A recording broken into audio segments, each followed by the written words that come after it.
Hey guys, it's Sean. Welcome back to Trace Zero. How are you today?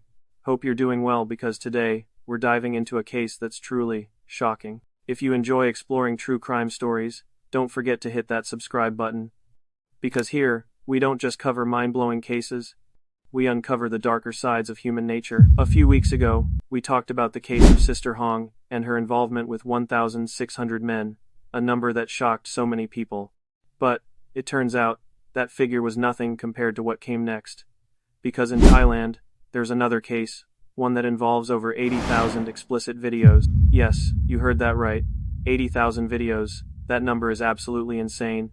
If you ever tried to watch them one by one, your eyes would probably give up on you. Unlike Sister Hong, who disguised himself as a woman to deceive his victims, this time the culprit was an actual woman, a socialite named Wilawan Emsawat. The story exploded across Thailand's headlines. The uproar grew so loud, it drowned out even the country's bigger problems. While Thailand was already on edge with its conflict against Cambodia. But why? Because the people involved in those 80,000 videos weren't just ordinary individuals. They were monks, Buddhist religious leaders supposed to be respected, looked up to, and seen as sacred. But in the end, they're only human. And this is where it all comes crashing down. Let's dig into this case, because you never really know how deep this hole goes.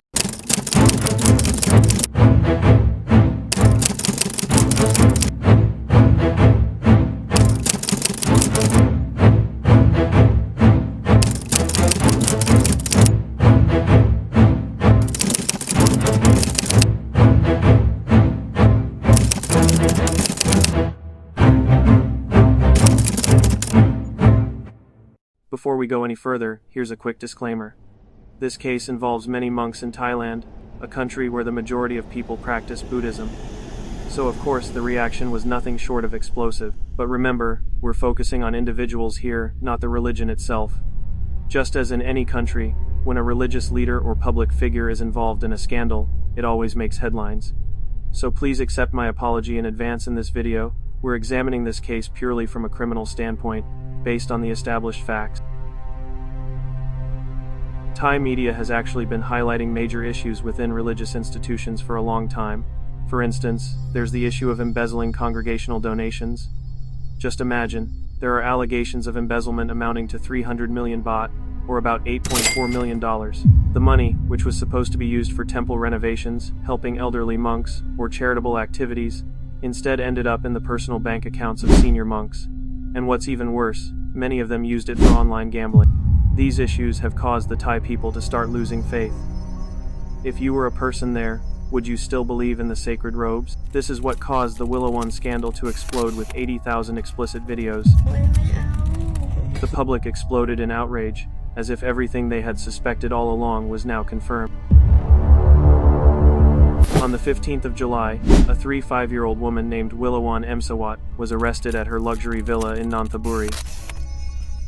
When police searched the property, they found 80,000 digital files containing explicit photos and videos.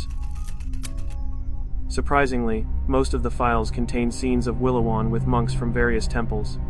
The locations varied, some were in hotels, others in private homes, and some even took place inside the temples themselves, including in scripture study halls, meditation rooms, and the monks' own bedrooms. The police also uncovered evidence of transfers totaling 385 million baht, or about $10.7 million, to Wilawan's account. Nearly all of the money came from the monk's bank account. Wilawan Emsawat's arrest actually started with the disappearance of a senior monk in Bangkok, Phra Thep Wachirapamok. The monk was suspected of fleeing the country reportedly to Laos to avoid an embezzlement case, so he was already a wanted fugitive at the time. Then, a video suddenly appeared on a foreign adult website. It showed the fugitive monk with a woman. When police investigated further, they discovered the woman was Wilawan. That's when police went straight to Wilawan's villa to question her about her relationship with the monk. Known as a mother of three, Wilawan was arrested while living in a luxurious villa in Nonthaburi. She was known in elite circles as a socialite who loved to mingle and attend various high society events. However, her profession was a mystery. She wasn't an entrepreneur, an artist, or even an influencer. Instead, she had founded a kind of religious social foundation. Since a foundation obviously doesn't generate a profit, The source of her wealth was a big question mark. One thing that stood out was Wilawan's love for playing golf with other socialites and wealthy individuals. Because of this, the public began calling her Miss Golf.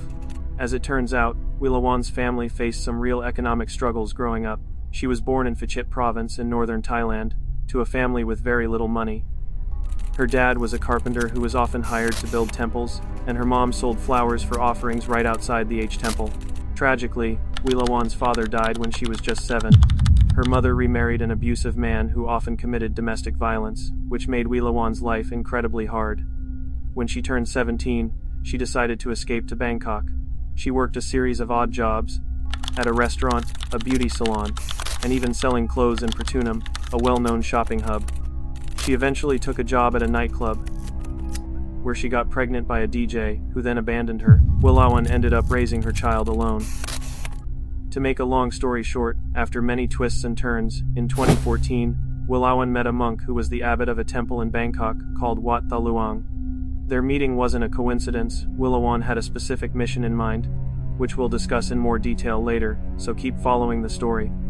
What's clear is that the relationship between Wilawan and the monk continued, and he eventually started giving her a regular monthly allowance. The monk even went as far as buying Wilawan a luxury car, a Mercedes-Benz.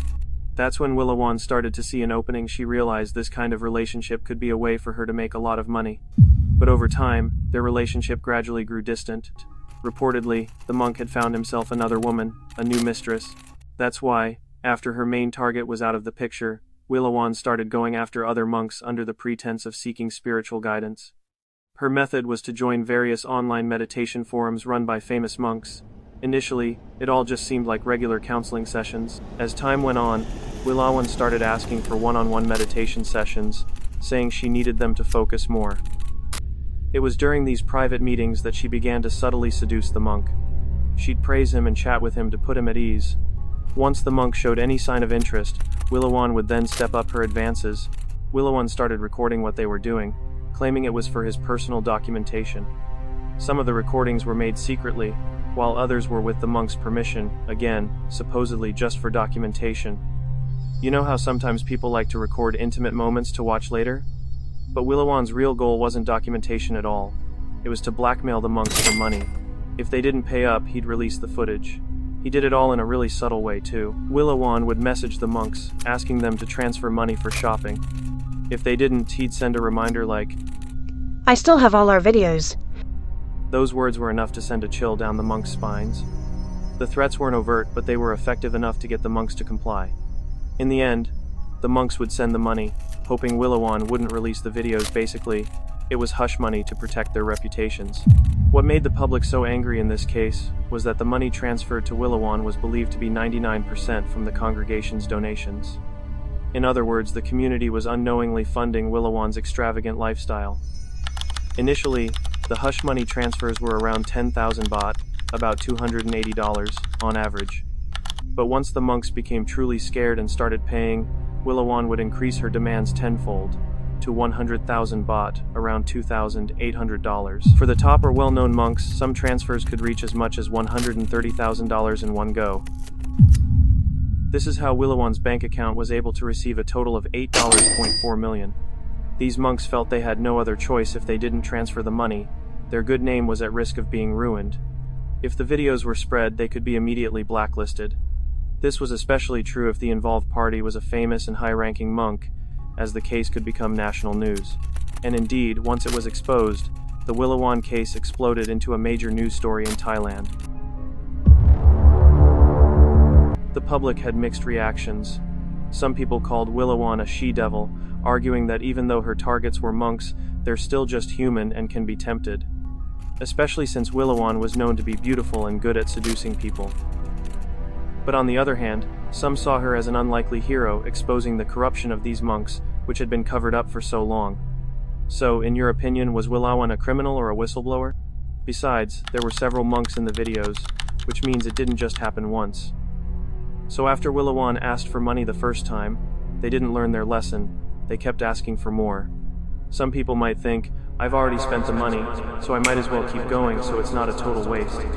Does that reasoning make sense? They were so determined that whenever they wanted to meet up at a hotel or outside the temple, The monks would disguise themselves in regular clothes, a shirt or other everyday outfit, and wear a mask so they wouldn't be recognized. This shows that they had the intention and the desire to break the rules. According to several news sources, even before the case blew up in the media, a monk tried to bribe the police to stop the case from being processed and publicized. However, the police refused and continued to fully investigate, with the goal of restoring public trust in Thailand's largest religion. The thinking was that if they didn't act, it would damage the faith of the majority. On the other hand, police suspect that Wilawan wasn't working alone. The sheer volume of evidence, 80,000 recorded files and $8.4 million, suggests it would be impossible for one person to pull off. What's more, the transfers from the monks didn't go directly into Wilawan's personal bank account. They were first funneled into a fake religious foundation she created. Wilawan deliberately set up a fake organization that was supposedly for education and religion, but was actually a front to launder money extorted from victims. In short, the foundation was a vehicle for money laundering. The monks' transfers to the foundation seemed perfectly normal. The foundation's focus on education and religious activities made their donations appear virtuous. To run the organization, Wilawan hired 3 employees, all of whom were longtime friends or acquaintances. Financial transactions weren't that simple either. The money donated to the foundation was funneled into overseas accounts, from Cambodia, Vietnam, Hong Kong, to Singapore. Ultimately, the money ended up in Wilawan's personal account.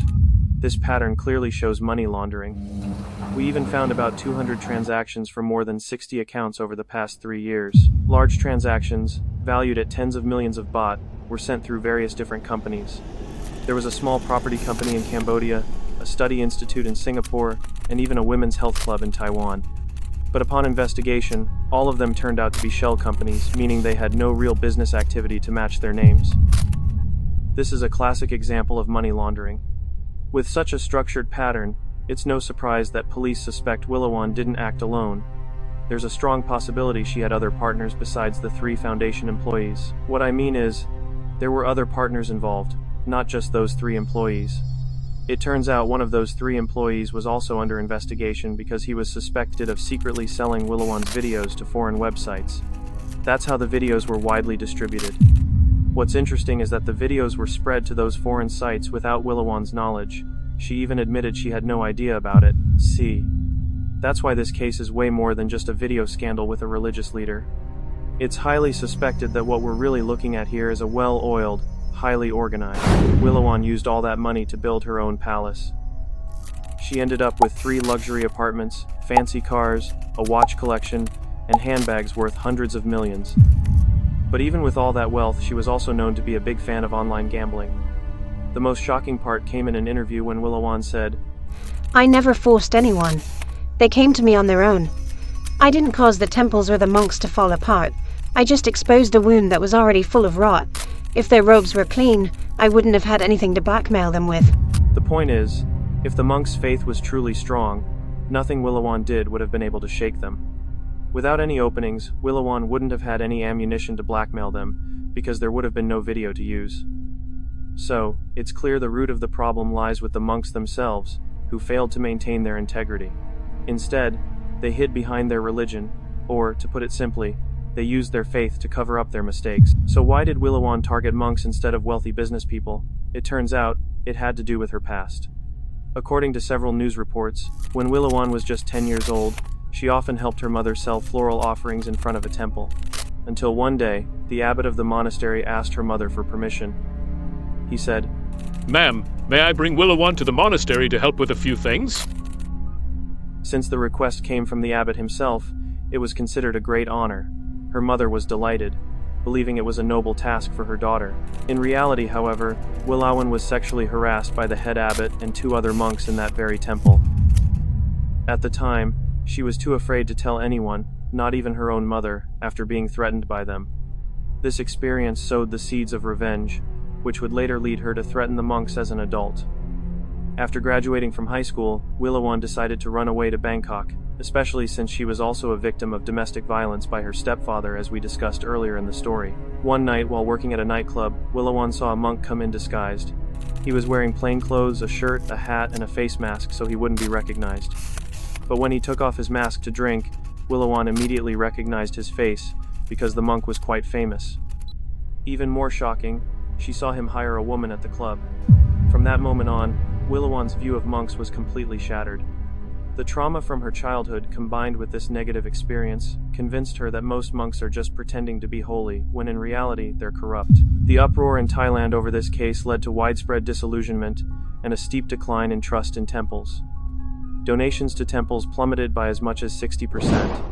On the 17th of July, hundreds of Buddhists staged a protest carrying banners that read, "Your robes are not a shield, we need dharma, not drama," including independent audits of temple finances and a system for the public to elect temple abbots, rather than the religious council.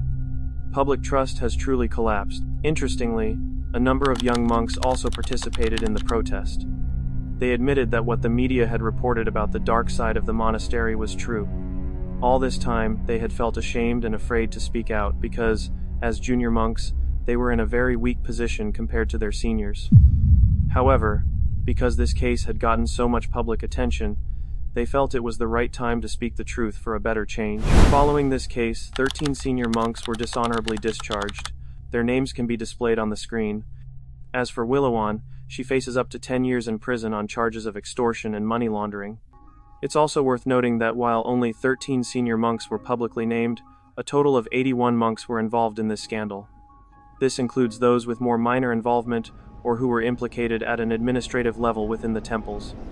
This shows the wide-reaching impact of the scandal, affecting many within the religious institution. So, that's the story, guys. A case that caused quite a stir in Thailand. Since it involved the country's largest religion, it's no surprise that it created such a widespread uproar. The bottom line is, no matter the religion, maintaining one's faith is never easy. The case is still ongoing in Thailand without any official resolution. There are many versions of the story circulating, which has only caused it to spiral further. So, my apologies if any parts were missing or overlooked. Thank you for watching until the end. If you enjoy this kind of discussion, don't forget to hit the subscribe button. I'm Sean Virell. If you're still watching this, maybe you're looking for the something I am. This is Trace Zero.